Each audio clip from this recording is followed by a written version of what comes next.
আদনান ভাইয়ের সঙ্গে যখন আমার বিয়ে হলো, তখন আমার বয়স মাত্র 13। প্রেম, ভালোবাসা, সংসার, এসব শব্দ তখনও আমার জীবনে কোনো মানে তৈরি করেনি। স্বামী নামক একজন মানুষ সম্পর্কে জানার আগেই হুট করে বিয়েটা হয়ে গেল। রাতে বিয়ে, সকালে আদনান ভাই উড়াল দিলেন বিদেশ বিভুঁইয়ে পড়তে। তার চলে যাওয়াটা আমাকে আশ্চর্যরকম স্বস্তি দিয়েছিল। কারণটা খুব ছোট, কিন্তু আমার কাছে অনেক বড় একটা ব্যাপার। বিয়ের পরের কয়েক ঘন্টায় তার আচরণে আমি দমবন্ধ হয়ে মরে যাচ্ছিলাম প্রায়। সকালে বিদায় নেবার সময় বড় আম্মু, বড় আব্বু, আমার মা বাবার সামনে আমাকে শক্ত করে বুকে টেনে নিলেন আদনান ভাই। তারপর দৃঢ় কণ্ঠে বললেন, শুধু মিতাকে পাওয়ার জন্যই আমি বিদেশ যাচ্ছি। নয়তো ওই লেখাপড়া আমার দরকার নেই। আমার আমানত রেখে যাচ্ছি। যেমন করে রেখে যাচ্ছি, তেমনই যেন ফিরে পাই। কি রে মিতা, রাখবি তো আমার আমানত হেফাজতে? ছোট্ট আমি কি বলবো বুঝে উঠতে না পেরে চুপ করেছিলাম। লজ্জা আর অস্বস্তিতে হু করে মাথা নেড়েছিলাম। তাতেই তিনি দারুণ খুশি হয়ে আমার কপালে একটা চুমু দিয়ে বললেন, ভুলে যাস না কিন্তু। তারপর তিনি চলে গেলেন। আমি যেন একটু হালকা নিঃশ্বাস নিতে পারলাম। আদনান ভাই চলে যাওয়ার পর থেকে সবাই আমাকে চোখে চোখে রাখতে লাগলো। বুঝিয়ে না বললেও বোঝা যেত, উঠতি বয়সের মেয়ে, কখন যেন প্রেমে জড়িয়ে পড়ে। তাই তাদের এত নিরাপত্তা আমাকে ঘিরে। স্কুল গেটের সামনে প্রায়ই ঘুরঘুর করতেন তার বন্ধু তোফাজ্জল ভাই। শুরুতে বিরক্তিকর লাগলেও পরে আমি ওসব ভাবাই ছেড়ে দিলাম। প্রতিদিন রাত 10টার দিকে ফোন করতেন আদনান ভাই। কেমন আছো? পড়াশোনা কেমন চলছে? আমাকে মিস করো? প্রতিদিনই এই একঘেয়ে প্রশ্ন। আমি সংক্ষিপ্ত উত্তর দিতাম, হ্যাঁ, না। কারণ, এসব প্রশ্ন আমার কাছে বিরক্তিকর লাগত। আমি তখনও বুঝে উঠতে পারিনি, কেউ একজন আমাকে নিজের করে নিয়েছে। আমার মন্দ লাগা, ভালো লাগা সবটাই তার কাছে অনেক একটা ব্যাপার। এভাবেই 7 বছর কেটে গেল। আমি এখন ইন্টার ফার্স্ট ইয়ারে। ইদানিং পারুল চাচির কথায় হেসে ফেলি।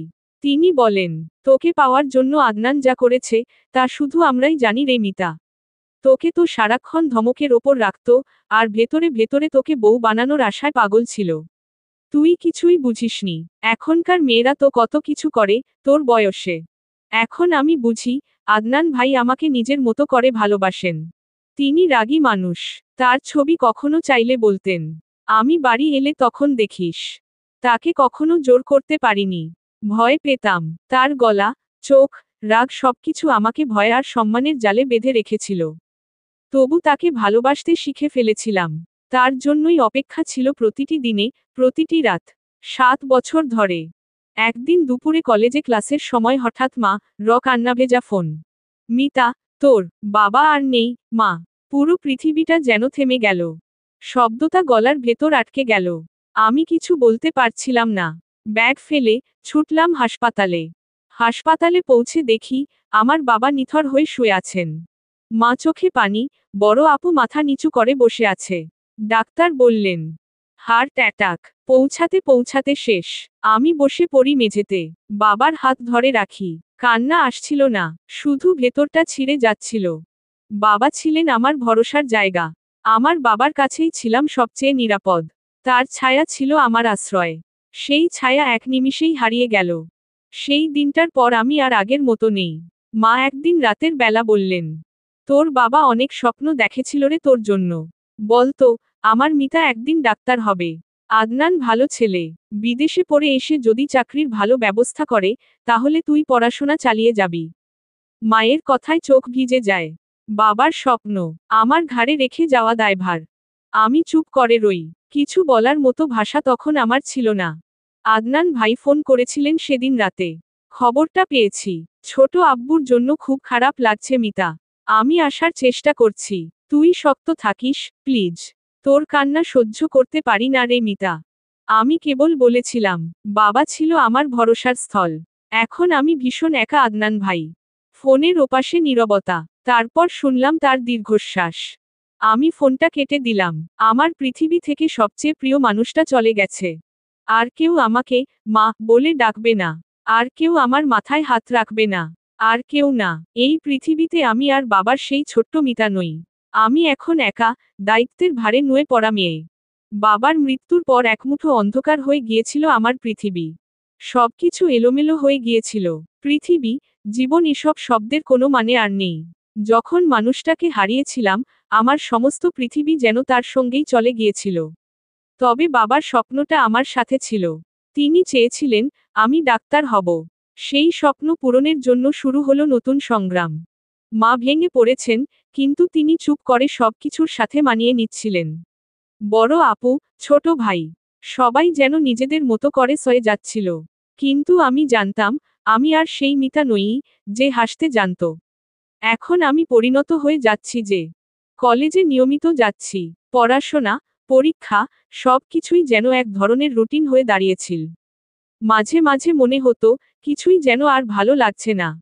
তবে যখন বইয়ের পৃষ্ঠাগুলোর মধ্যে ডুবে যেতাম, সে সময় মনে হতো, বাবার স্বপ্নটা পূরণ করেই ছাড়ব। বাবার জন্য, মা র জন্য, আর নিজের জন্য। আর প্রতিদিন রাতে আদনান ভাইয়ের ফোন আসতো।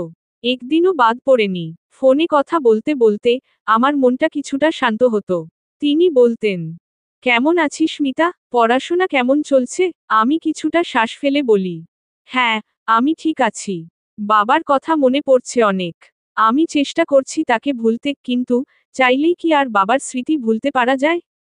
তিনি তখন সান্ত্বনা দেন, তোর বাবা চাইতেন তুই বড় কিছু হো। তুই জানিস, তুই যা চাস তাই পাবি। তোর পাশে আমি আছি সব সময়। এভাবেই তার কথা আমাকে অদৃশ্য এক শক্তি দিত। যতই দিন যাচ্ছিল, ততই লেখাপড়া এবং পরীক্ষায় মনোযোগী হয়ে উঠছিলাম।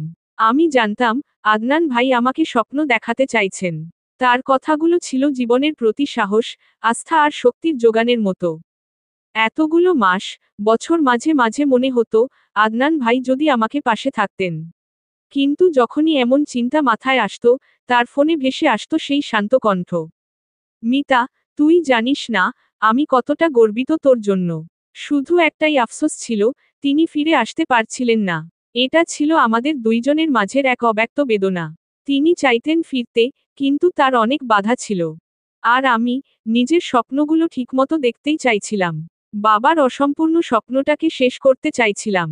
বিকেলে যখন আমি পরীক্ষা দিয়ে বাড়ি ফিরতাম, রাতে বিছানায় শুয়ে জানালা দিয়ে চাঁদের দিকে তাকিয়ে থাকতাম। মনে হতো, আকাশের মতো বিশাল কিছু আমার অপেক্ষায় আছে। কিন্তু মাঝে মাঝে এই অপেক্ষা বেশ দীর্ঘ মনে হতো। মাঝে মাঝে ভাবতাম, যদি আদনান ভাই আমার পাশে থাকতেন, তাহলে কতই না শান্তি পেতাম। তারপরও, আমি জানতাম, এখন আর কিছু করতে পারি না। আমি যা করতে পারি, তা হলো নিজের ভিতরের শক্তিকে খুঁজে বের করা। তার ফোনের কথাগুলো আমার জীবনে আলো হয়ে ঝলকাতে থাকত, যখনই আমি থেমে যেতে চাইতাম। একদিন, শেষ পরীক্ষা দেওয়ার পর, আমি ফোন করে বললাম, আদনান ভাই, আমি যা চেয়েছিলাম, সেটি পেতে যাচ্ছি। আমার ইন্টার পরীক্ষা শেষ। রেজাল্ট এলেই মেডিকেল ভর্তিযুদ্ধে যে নামতে হবে। তিনি হেসে বললেন, তুই খুব ভালো করেছিস, মিতা। কাকা যা চেয়েছিলেন, তুই তা করতে যাচ্ছিস, সেটাই তো গর্বের বিষয়। আমি হাসলাম, কিন্তু সেই হাসির মধ্যে কষ্ট ছিল। আদনান ভাই ফিরে আসতে পারতেন না, জানতাম। কিন্তু তার বিশ্বাস আর ভালোবাসা আমার সঙ্গে ছিল, এই কথাটা ছিল আমার বড় আশ্রয়। তবে এখন, সামনে অপেক্ষা করছিল জীবনের নতুন অধ্যায়। একটা নতুন শুরু। মিতা ঘুমিয়েছিল গভীর ঘুমে। যেন পৃথিবীর সব ক্লান্তি তার চোখে ভর করেছিল। আদনান আস্তে করে ওর পাশে বসে চুলে আঙুল চালায়, সেই পুরনো অভ্যেসমত। চুলের গন্ধে চোখ বুজে একটু থামে। কতদিন পর ওকে এত কাছে পাচ্ছে? চোখের পলকে অনেক বছর পেরিয়ে গেছে। এই মেয়েটাকে প্রথম যেদিন বউ করে পেয়েছিল, তখন সে ছিল একটা সরল পিচ্চি। আর এখন, পরিপূর্ণ নারীতে পরিণত হয়েছে।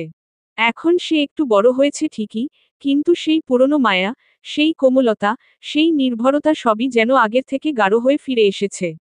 এতদিনে অনেক কিছু বদলেছে, কিন্তু মিতার ঘুমন্ত মুখটা দেখে আদনানের মনে হলো, সময় তাকে আরো সুন্দর করে গড়েছে।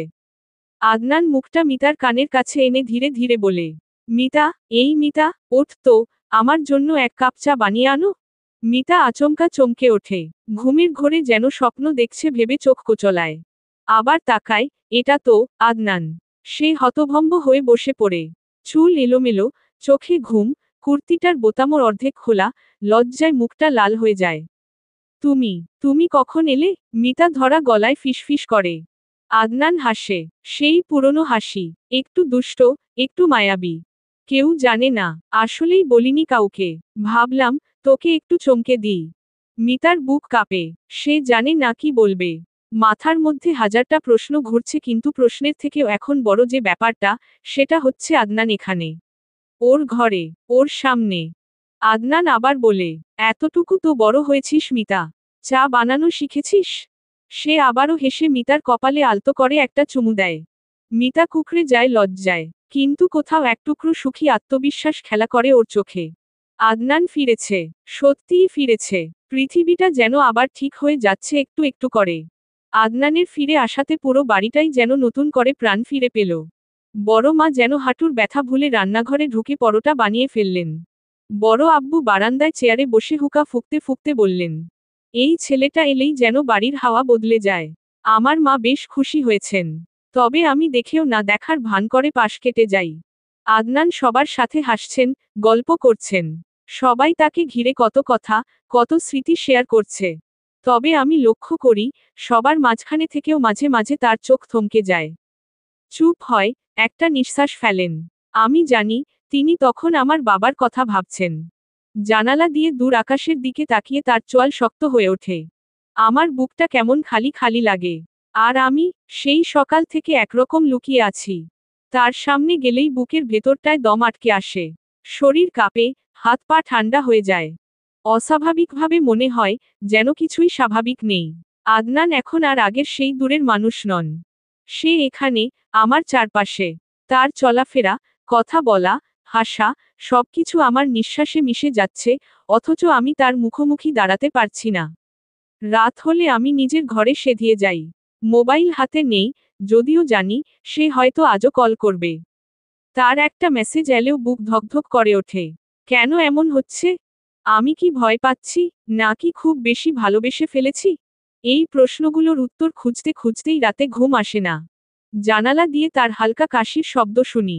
বুঝতে পারি, সে বারান্দায় বসে আছে।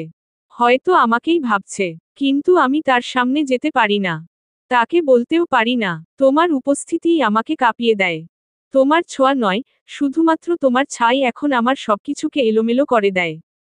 রাত 10টা বাজে। রাতের আকাশ ভীষণ কালো, যেন কারো অভিমান জমে রং হারিয়ে দিয়েছে তার বুক থেকে।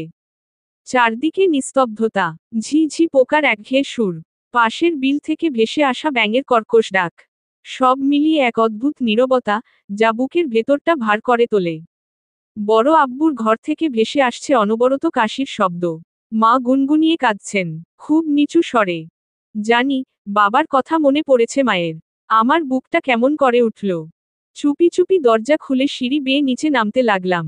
পা টিপে টিপে, যেন শব্দ না হয়, যেন কেউ না টের পায়। বিশেষ করে, আদনান। সারাদিন তার সামনে যাইনি। রাতের খাবারের সময় আমাকে ডেকেছিল। কিন্তু শরীর খারাপের অজুহাতে বের হইনি। তবু রাত যত বাড়ে, পেটের খিদে যেন তত জেগে ওঠে। ঘর ছেড়ে বের হতে বাধ্য হলাম। ফ্রিজ খুলে খাবার বের করলাম। একটা প্লেট করে টেবিলের ওপর রাখতেই চোখ গেল পাশে। চমকে উঠলাম। পাশের চেয়ারে বসে আছেন আদনান। কখন যে এসে বসেছেন, টেরই পাইনি। তিনি ধীরে হাসলেন, এক টুকরো মিষ্টি হাসি। তার চোখে দুষ্টুমি ভাব, যার অর্থ, আর কত লুকিয়ে থাকবি? ধরা পড়েই গেলি তো। আমার মুখ দিয়ে কথা বের হলো না। শরীরটা থমকে গেল, মুখ গরম হয়ে উঠল লজ্জায়। তুই না বলেছিলি শরীর খারাপ?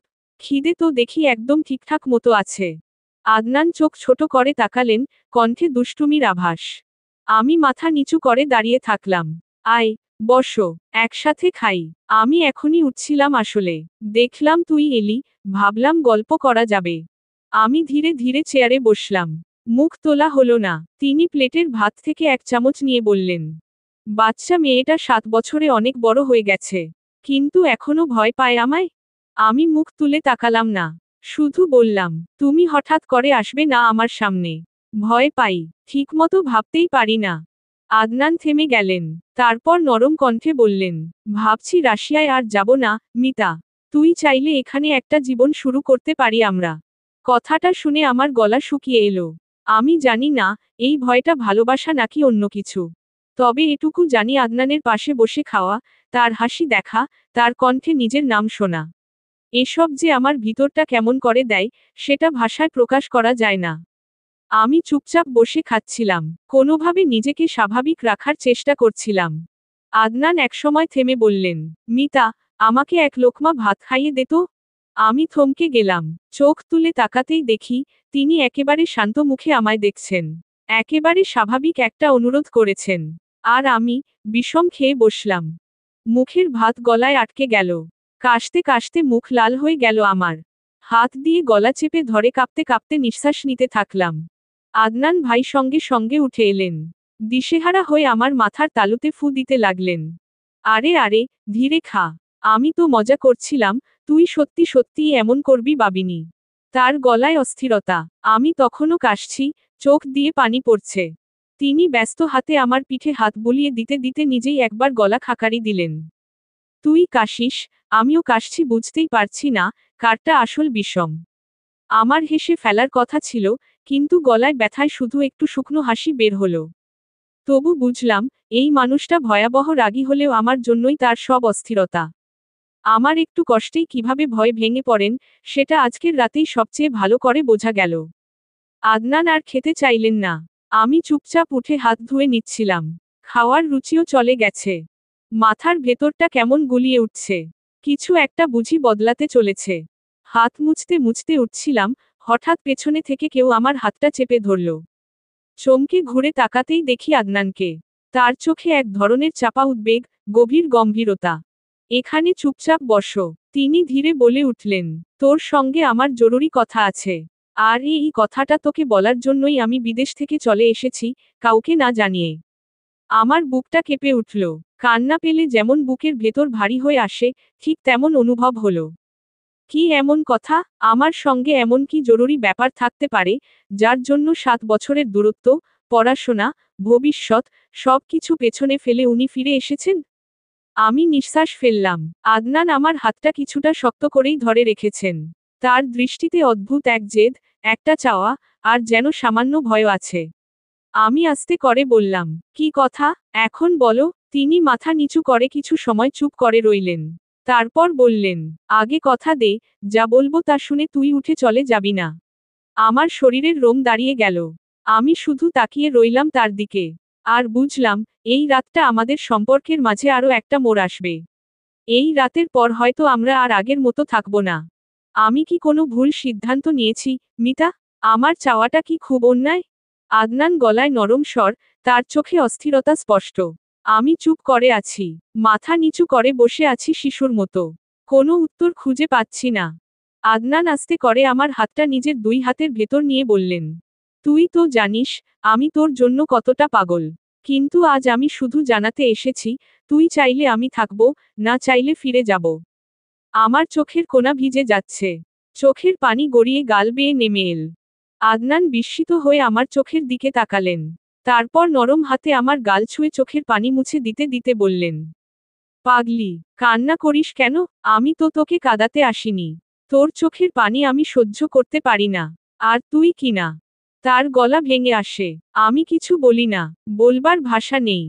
দেখ, বাড়ির সবার কোনো আপত্তি নেই। আদনান আবার বললেন, তোর মা, আমার মা বাবা সবাই তোর পাশে আছে। এখন শুধু তুই আমাকে বল, তোর সিদ্ধান্ত কি? আমি তোকে কখনো ফোর্স করব না, মিতা। হ্যাঁ কিংবা না, তুই যেটা চাইবি, আমি সেটাই মাথা পেতে মেনে নেব। তার চোখে কোনো রাগ নেই, দাবি নেই, আছে শুধু অনুরোধ। আমার জন্য তার অপেক্ষার ভরসা। আদনান আমার কপালের চুলগুলো সরিয়ে দিলেন। গভীর দৃষ্টিতে তাকিয়ে রইলেন। আমি মুখ তুলে তার দিকে তাকালাম। তার চোখে ভর করে কি যেন একটা ভরসা এসে ধরা দিল আমার চোখে। এই মানুষটা তো আমায় ভাঙতে নয়, গড়তে চায়। আমি কিছু বলার আগেই আদনান আস্তে করে বললেন, তোর হ্যাঁ না যাই হোক, আমি তোকে ভালোবাসি, মিতা। এটা কোনোদিনও বদলাবে না। Underscore underscore underscore underscore underscore underscore underscore underscore underscore underscore. Mita শেষ পর্যন্ত সিদ্ধান্ত নেয়, সে আদনানের সঙ্গে রাশিয়ায় চলে যাবে। তার মা, বড় আব্বু সবাই রাজি। তাদের সমর্থন আর আদনানের ভালোবাসা মিতাকে সঠিক সিদ্ধান্ত নেয়ার জন্য সাহস জুগিয়েছে। সে জানে, আদনানি এখন তার জীবন। তার স্বামী, তার সঙ্গী, তার সহযাত্রী সবকিছুই। মিতার চোখে আর কোনো দ্বিধা নেই। যতই মনে হোক, সে জানে, তার জীবনের পথ এখন একটাই, আদনানের পাশে থাকা। তাকে ছাড়া কিছু ভাবা সম্ভব নয়। আর তাই, সে হাসিমুখে আদনানের দিকে তাকিয়ে বলল, হ্যাঁ, আমি আপনার সঙ্গে রাশিয়ায় যাব। আদনান তার প্রিয় মিতার মুখে হ্যাঁ শুনে এক চমৎকার আনন্দে বেঁধে ফেলল নিজেকে। তার চোখের কোণে গর্ব, সুখ আর ভালোবাসার মিশেল। সে আরও বেশি আবেগে ডুবে যায়। মিতার কপালে এক নিঃশব্দে চুমু দেয়, যেন সেই চুমুতে তার সমস্ত অনুভূতি, তার ভালোবাসা প্রকাশ পায়। চুমুটা এত কোমল, এত মিষ্টি, যেন কোনো প্রকার শব্দ ছাড়াই সে মিতার সব কষ্ট, সব আবেগ বুঝে নিচ্ছে। মিতা তৎক্ষণাৎ লজ্জায় কুঁকড়ে যায়। তার চোখে নতুন এক ধরনের অনুভূতি আসে, সেই পুরনো শৈশবের মতো। এক ধরনের অস্থিরতা, এক ধরনের অদৃশ্য আনন্দ, যে আনন্দটা কখনো কখনো মনের গভীরে লুকানো থাকে। মিতা চমকে যায়, আর কাঁদতে ভুলে যাওয়া মিতার চোখ থেকে ঝরে পড়ে আনন্দের অশ্রু। আদনান তার চুমুর পর মিতার চোখের দিকে তাকিয়ে হাসলেন, আর বললেন, তুই জানিস, তোর এই একটা হ্যাঁ এর জন্য আমি কত দিন ধরে অপেক্ষায় ছিলাম। মিতা যেন নিজের অনুভূতিগুলো শব্দের মধ্যে বাঁধতে পারছিল না, কিন্তু সে জানে, এই মুহূর্তে তার জীবনের সবচেয়ে সুখের দিন। রাতের আকাশে গ্রামের বাড়ি যেন এক অন্য রকম শান্তি। দূরে কোথাও একটি কুকুরের ডাক ভেসে আসছে। দোতলা বাড়ির উঠোনের পাশ দিয়ে এক একটা বায়ু প্রবাহে ভেসে আসে গরম বাতাস। বৈশাখ মাসের ঘন গরম হাওয়া, সারা শরীরের তীব্র গরমের ছোঁয়া। রাতের প্রকৃতির মধ্যে গভীর এক নিস্তব্ধতা। কেবল রাতের শব্দগুলো ঝিঝি পোকার টুংটাং, দূরে শেয়ালের ডাক, আর পেছনের বিল থেকে মৃদু বাতাসের শোষো আওয়াজ। দোতলা বাড়ির প্রাচীরের এক কোণে দোলনা লাগানো।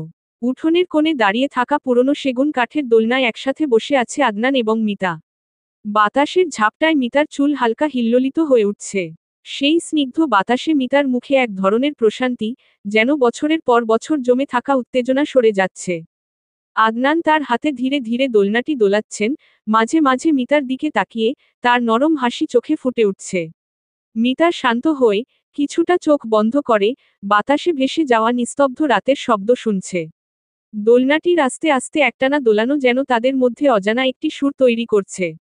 এমন এক সুর যা শুধুমাত্র তারা দুজনই শুনতে পাচ্ছে, অন্য কেউ নয়। চাঁদের আলো তাদের মুখের ওপর পড়ে, মিতার মুখে একরকম উজ্জ্বলতা এনে দেয়। রাতের নিস্তব্ধতা ভেঙে আসে যেন তাদের মধ্যে, সবকিছু থমকে দাঁড়িয়ে থাকে। কেউ কথা বলে না, তবে তাদের মধ্যে কিছু অপরিসীম কথা বাতাসের সাথে ছড়িয়ে যায়। আকাশে মেঘেদের কিছু ছায়া এখনো অল্প অল্প ভেসে যাচ্ছে। এক সময় মিতা আদনানের দিকে তাকিয়ে একটি দীর্ঘ নিঃশ্বাস ফেলে, যেন পুরো দুনিয়া তার চোখের সামনে স্থির হয়ে দাঁড়িয়ে আছে। আদনান তার দোলনা ঠেলে আবার একটুখানি হাসেন, যেন মিতাকে আরও বেশি কাছে টানার চেষ্টায়। কিন্তু এই এক মুহূর্তেরও গভীরতা ছড়িয়ে গেছে পুরো প্রকৃতিতে, যেখানে সময় থেমে গেছে এবং সবকিছু তাদের চারপাশে নির্বতায় গাঢ় হয়ে গেছে।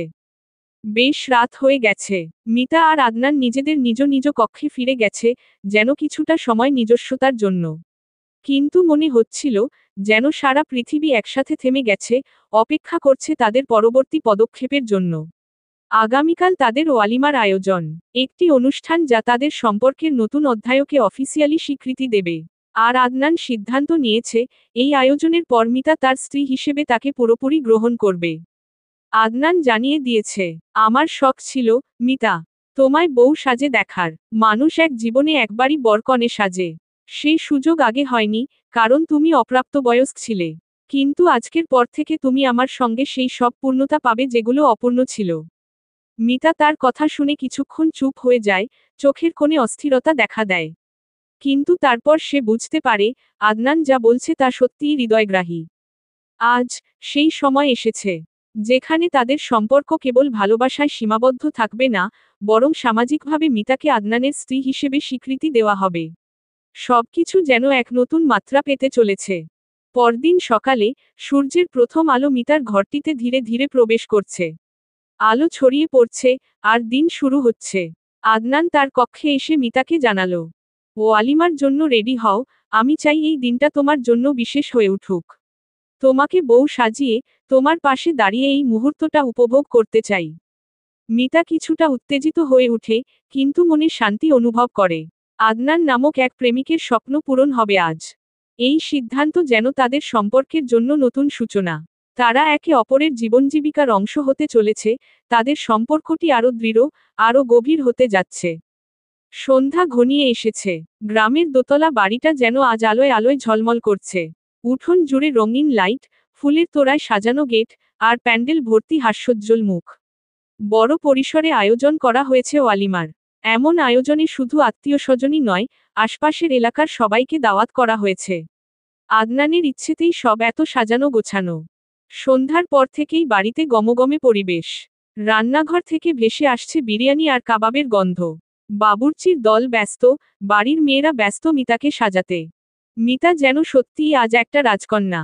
লাল সোনালি জরির লেহেঙ্গায়, মাথায় টিকলি, হাতে মেহেদি। সাজটা এত নিখুঁত যে সবাই তাকিয়ে থাকছে। মিতার চোখে এক ধরনের অনুচ্চারিত আনন্দ আর লাজুক কোমলতা।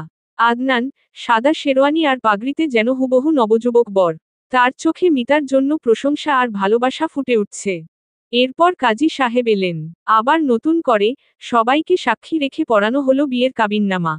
এইবার আর নয় কোনো ছেলেবেলার চাপে পড়ে যাওয়া বিয়ে। এবার এই বিয়ে সম্পূর্ণ ভালোবাসা আর সম্মতিতে হয়েছে। আদনান আর মিতা একে অপরকে চেয়ে থাকলো, যেন চোখেই কথা বলছে। এবার সত্যি করে শুরু হলো আমাদের পথচলা।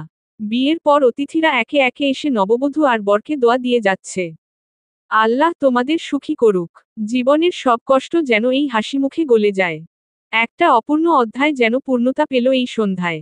রাত যত বাড়ে, হাসির রোল, বাজনার শব্দ আর অতিথিদের পদচারণায় বাড়ি যেন উৎসবস্থল হয়ে ওঠে। মিতা আর আদনান, আজ তারা শুধুই স্বামী স্ত্রী নয়, দুইটা হৃদয়ের মিলন, যা সময়, দূরত্ব আর সমাজের চোখ উপেক্ষা করেও স্থায়ী হল। ওয়ালিমার এই রাতটা হয়ে রইল তাদের জীবনের শ্রেষ্ঠ স্মৃতির একটি, যেটা তারা হয়তো সারাজীবন মনে রাখবে। বাসরঘরটা আজ অন্যরকম সাজানো। বিছানায় লাল সাদা গোলাপ ছড়ানো, জানালায় পর্দার ফাঁকে জ্যোৎস্না ঢুকে পড়েছে। মিতা বসে আছে চুপচাপ। ওর পরনে নতুন শাড়ি, হাতে মেহেদি। মুখে লাজুক হাসি থাকার কথা, কিন্তু এখন তার স্থানে জায়গা নিয়েছে অজানা অস্বস্তি। বারবার দরজার দিকে তাকিয়ে মনে মনে শুধু একটাই প্রশ্ন। আদনান এলো না কেন? সময়ের কাঁটা এগিয়ে যাচ্ছে। আধ ঘন্টা, তারপর 1 ঘন্টা। কারো পায়ের শব্দ নেই, কারো ছায়া নেই। মিতার বুক ধীরে ধীরে ধকধক করে উঠছে।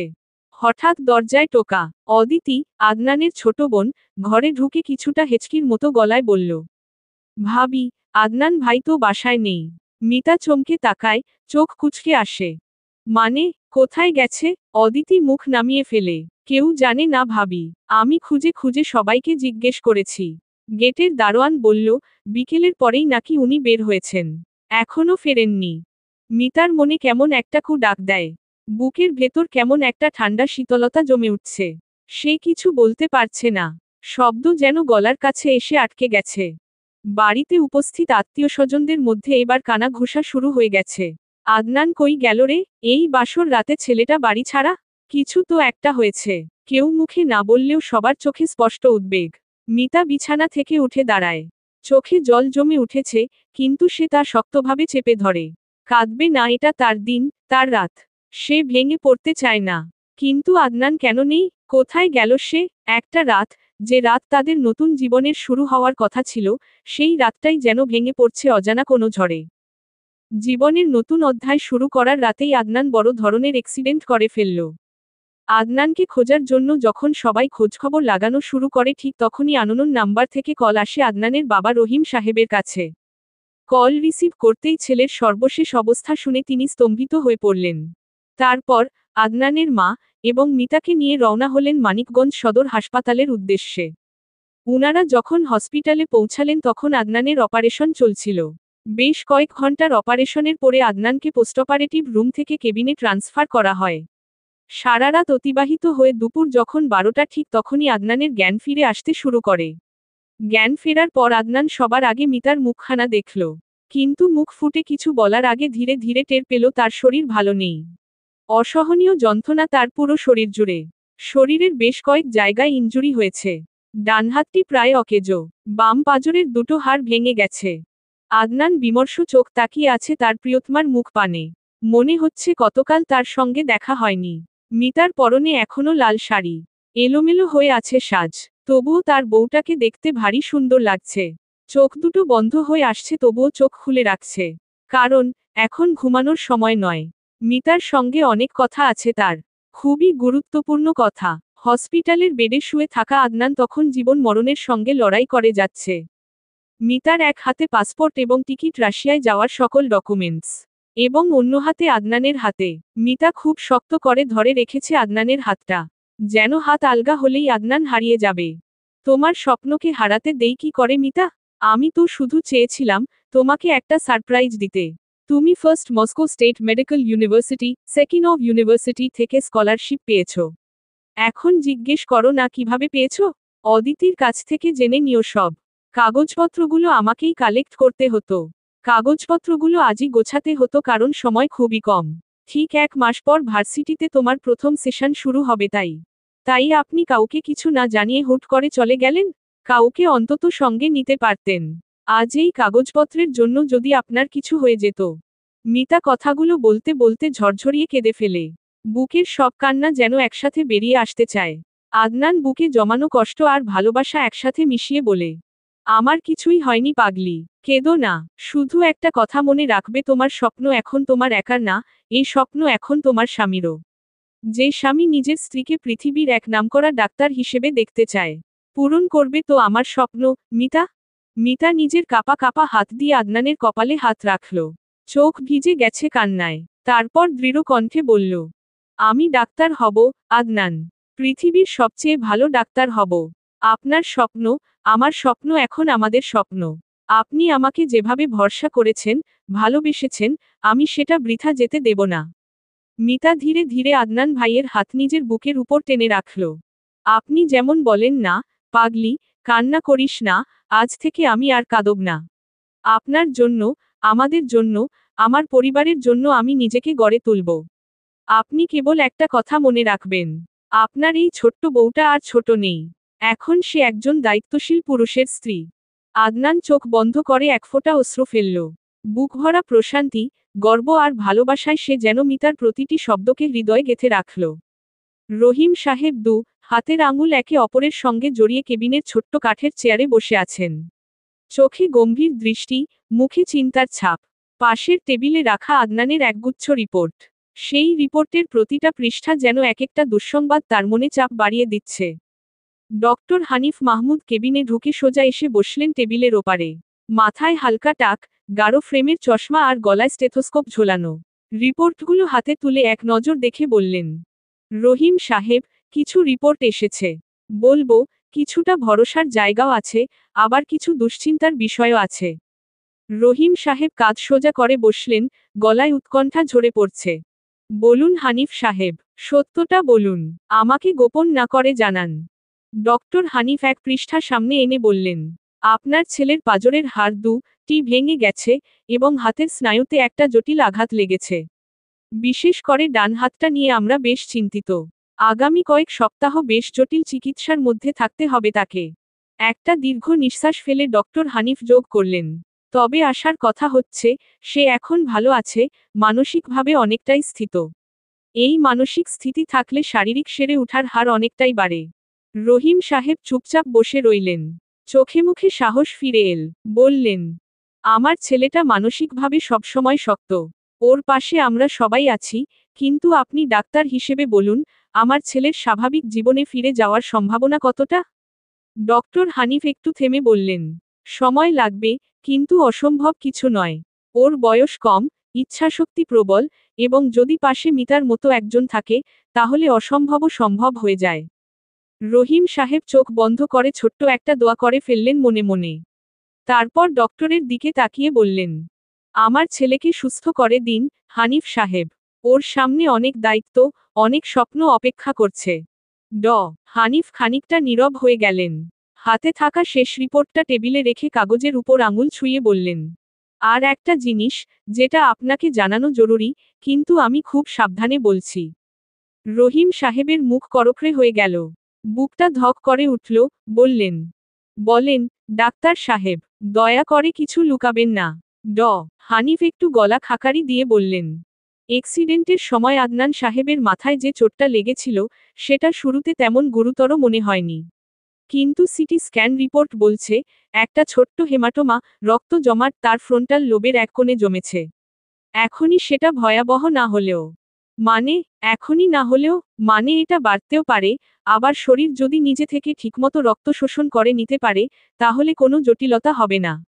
কিন্তু যদি সেটা না হয়, তাহলে সার্জারি করতে হতে পারে। এবং সেক্ষেত্রে কিছু ঝুঁকি থেকেই যায়, যেমন স্মৃতিভ্রষ্টতা, আচরণগত সমস্যা, বা দৃষ্টিশক্তির ওপর প্রভাব। রহিম সাহেব থমকে গেলেন। এক মুহূর্তে মনে হলো যেন চারদিক নিস্তব্ধ হয়ে গেছে। মুখে কোনো শব্দ নেই, কেবল নিঃশ্বাসের ভারী চাপ। তিনি বললেন, মিতা জানে? ড হানিফ মাথা নাড়লেন। না, এখনো না। আপাতত আমরা ওকে বলিনি। আদনান নিজেও জানে না পুরো ব্যাপারটা। ও এখনো স্বাভাবিকভাবেই কথা বলছে, স্মৃতি ঠিক আছে। তবে পর্যবেক্ষণে রাখছি। আজ রাতটা খুব গুরুত্বপূর্ণ। রহিম সাহেব চুপচাপ চেয়ার থেকে উঠে দাঁড়ালেন। জানালার বাইরে তাকিয়ে একটা দীর্ঘশ্বাস ছাড়লেন। আমি ওকে হারাতে পারবো না, ডাক্তার সাহেব। আমার বিশ্বাস আপনি সব করবেন যা যা করণীয়। ড হানিফ কেবল বললেন, আমরা চেষ্টা করছি সর্বোচ্চ। দোয়া করবেন। তারা চিহ্ন তারা চিহ্ন তারা চিহ্ন তারা চিহ্ন তারা চিহ্ন তারা চিহ্ন তারা চিহ্ন। আদনানের অনুরোধে মিতা বাড়িতে ফিরতে বাধ্য হল। দুদিন ধরে হসপিটালে ছিল মিতা। গোসল, খাওয়া দাওয়া, ঘুম ঠিকমতো কিছুই হয়নি। আদনানের ভীষণ মায়া হচ্ছিল, তাই জোর করেই মিতাকে বাড়িতে পাঠিয়ে দেয়। তবে যাবার আগে মিতা আদনানের কপালে হাত রেখে বলে এসেছে, আপনি অপেক্ষায় থাকুন, আমি বিকেলের মধ্যে ফিরে আসব। কেন যেন আপনাকে এক পলকের জন্য কোথাও রেখে যেতে ইচ্ছে করছে না। আদনান দুষ্টুমির সুরে বলল, আর মাত্র কয়েকটা দিন মিতা। তারপর আর কোথাও যেতে হবে না আমাকে ছেড়ে। একসাথে একই বাসার ছাদের তলে আমরা ভালোবাসার চাদরে মুড়ে থাকব। মিতা ভীষণ লজ্জা পায়। লজ্জা থেকে বাঁচতে কেবিন থেকে বের হওয়ার জন্য ছুটে যাচ্ছিল। এমন সময় আদনান ডাকল, মিতা, এই বউ। মিতা থমকে দাঁড়ায়। চোখ দুটোর দৃষ্টি মেঝেতে, তবুও আদনানের বেডের দিকে এগিয়ে যায়। আদনান তার বউয়ের মুখের দিকে তাকিয়ে রইল। তার বউটা লজ্জায় লাল হয়ে গেছে। আমার কপালে একটা চুমু দিয়ে যাও তো। হ্যাঁ, হ্যাঁ নয়। যেটা বলেছি সেটা করো। কোনো কিন্তু নয়। মিতা লজ্জা পেয়ে এদিক সেদিক তাকায়। তারপর টুপ করে আদনানের কপালে চুমু খেয়ে দৌড়ে কেবিন থেকে বেরিয়ে যায়। মিতা কেবিন থেকে বেরিয়ে যায়, কিন্তু করিডোরে এসে আর এক পা ফেলতে পারে না। দেয়ালে হেলান দিয়ে চোখ বুজে দাঁড়িয়ে থাকে কিছুক্ষণ। তার ঠোঁটে তখনও আদনানের কপালের স্পর্শ। চোখ বেয়ে দু ফোঁটা জল গড়িয়ে পড়ে। আল্লাহ, ওকে সুস্থ করে দাও। আমি শুধু ওর বউ হয়ে থাকতে চাই। ওর ছায়া হয়ে বাঁচতে চাই। অন্যদিকে আদনান বিছানায় শুয়ে মুচকি হাসে। নিজের বুকের উপর রাখা কাপা কাপা ডানহাতটা মিতার চুমুর জায়গায় নিয়ে যায়। বউটা আমার, শুধু আমার। ফিসফিস করে বলে সে। তারপর চোখ বুজে ফেলে, যেন সেই স্পর্শ নিয়ে স্বপ্নে হারিয়ে যেতে চায়। হসপিটালের কথা মনে পড়তেই ফের লজ্জায় লাল হয়ে যায় মিতার মুখখানা। গোসল করে কেবল ওয়াশরুম থেকে বের হয়েছিল, ঠিক সে সময় আদনানের মোবাইল ফোন বেজে ওঠে। মিতা ওয়ার্ড্রোবের ওপর থেকে মোবাইল হাতে নিয়ে দেখল রাশিয়া থেকে কেউ কল করেছে। মিতা কল রিসিভ করতেই স্তব্ধ হয়ে গেছে। চলবে।